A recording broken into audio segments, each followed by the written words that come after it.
بسم اللہ الرحمن الرحیم۔ السلام علیکم ورحمۃ اللہ وبرکاتہ۔ حضرت عبداللہ بن عباس رضی اللہ تعالی عنہما ارشاد فرماتے ہیں کہ ایک دن حضرت فاطمہ الزہرا رضی اللہ تعالی عنہا سرکار دو عالم صلی اللہ علیہ وسلم کی بارگاہ میں ایسے تشریف لائیں کہ آپ کے چہرہ مبارک سے آنسو رواں تھے۔ غمخوار امت صلی اللہ علیہ وسلم نے شفقت سے پوچھا کہ اے میری لاڈلی بیٹی تم کیوں رو رہی ہو؟ تو آپ تڑپ کر عرض گزار ہوئیں کہ ابا جان میں کیوں نہ روؤں کہ کفار قریش کا ایک گروہ حجر اسود کے پاس لات اور عزی اور منات کی قسمیں کھا رہا ہے کہ اگر آپ صلی اللہ علیہ وسلم کو دیکھ لیا تو نعوذ باللہ آپ صلی اللہ علیہ وسلم کو شہید کر دیں گے، اور ان میں سے کوئی ایسا شخص نہیں کہ جس نے آپ صلی اللہ علیہ وسلم کے مقدس خون سے اپنا حصہ پہچانا نہ ہو۔ حضور صلی اللہ علیہ وسلم نے ارشاد فرمایا کہ اے میری بیٹی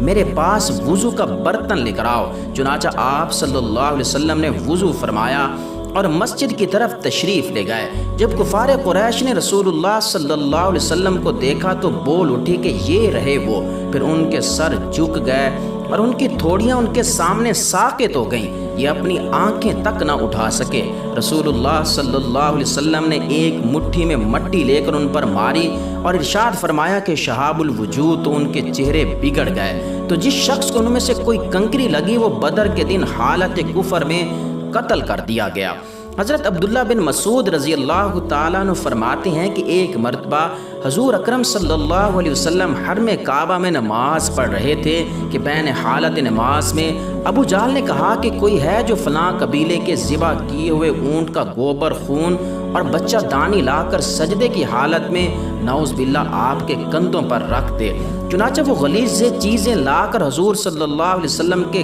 کندھوں کے درمیان رکھ دی گئیں۔ سلطان الساجدین صلی اللہ علیہ وسلم اس وجہ سے دیر تک حالت سجدہ میں رہے اور کفار ہنسنے لگے، یہاں تک کہ ہنسی کے مارے ایک دوسرے پر گرنے لگے۔ کسی نے حضرت فاطمہ الزہرا رضی اللہ تعالی عنہا جو ان دنوں میں ابھی کم سن تھیں کو خبر دی تو آپ رضی اللہ تعالی عنہا تشریف لائیں اور ان کافروں کو برا بھلا کہتے ہوئے اس غلاظت کو آپ صلی اللہ علیہ وسلم کے مبارک کندھوں سے ہٹا دیا۔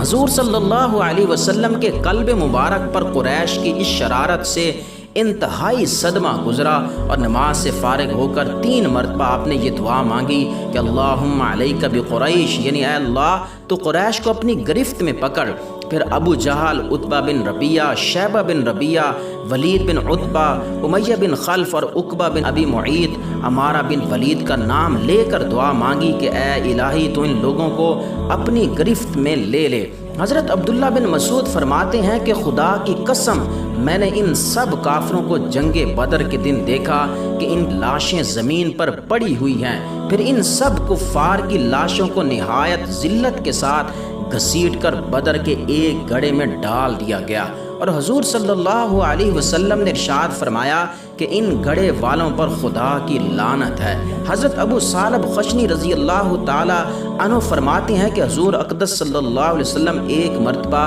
غزوہ کے سفر سے واپس تشریف لائے تو آپ صلی اللہ علیہ وسلم نے مسجد میں جا کر 2 رکعت نماز پڑھی، اور آپ کو یہ بات پسند تھی کہ سفر سے واپسی پر پہلے مسجد میں جائیں اور اس میں 2 رکعت نماز پڑھیں، پھر حضرت فاطمہ الزہرا رضی اللہ تعالی عنہا کے گھر جائیں اور اس کے بعد اپنی ازواج مطہرات رضی اللہ تعالی عنہن کے گھر میں جائیں۔ چنانچہ ایک مرتبہ سفر سے واپس تشریف لائے اور اپنی ازواج مطہرات کے گھروں سے پہلے حضرت فاطمہ الزہرا رضی اللہ تعالی عنہا کے گھر تشریف لے گئے تو حضرت فاطمہ الزہرا رضی اللہ تعالی عنہا نے اپنے گھر کے دروازے پر آپ صلی اللہ علیہ وسلم کا استقبال کیا اور آپ صلی اللہ علیہ وسلم کے چہرہ انور اور آنکھوں کا بوسہ لینے لگیں اور پھر رونے لگیں۔ تو حضور صلی اللہ علیہ وسلم نے استفسار فرمایا کہ کیوں روتی ہو؟ تو انہوں نے عرض کیا کہ یا رسول اللہ صلی اللہ علیہ وسلم آپ کی یہ حالت دیکھ کر رو رہی ہوں کہ آپ کا رنگ سفر کی مشقت کی وجہ سے بدل چکا ہے اور آپ کے کپڑے پرانے ہو گئے ہیں۔ یہ سن کر آپ صلی اللہ علیہ وسلم نے فرمایا کہ اے فاطمہ مت رو، اللہ نے تمہارے باپ کو ایسا دین دے کر بھیجا ہے کہ جس کو اللہ روئے زمین کے ہر کچے اور پکے مکان میں اور ہر اونی خیمے میں ضرور داخل فرمائیں گے، اور جو اسلام میں داخل ہوں گے وہ عزت پائیں گے، اور جو داخل نہیں ہوں گے وہ ذلیل ہوں گے۔ اور دنیا کے جتنے حصے میں رات پہنچتی ہے اتنے حصے میں یہ دین بھی پہنچے گا، یعنی ساری دنیا میں دین پھیل کر رہے گا۔ اللہ تبارک و تعالی ہمیں بھی حضور صلی اللہ علیہ وسلم کے صدقے حضور صلی اللہ علیہ وسلم کے دین پر چلنے کی توفیق نصیب فرمائے، آمین ثم آمین۔ ویڈیو اچھی لگی ہو تو لائک کیجئے گا اور اپنے دوستوں کے ساتھ اس کو شیئر کیجئے گا، اور ہمارے چینل کو سبسکرائب ضرور کیجئے گا۔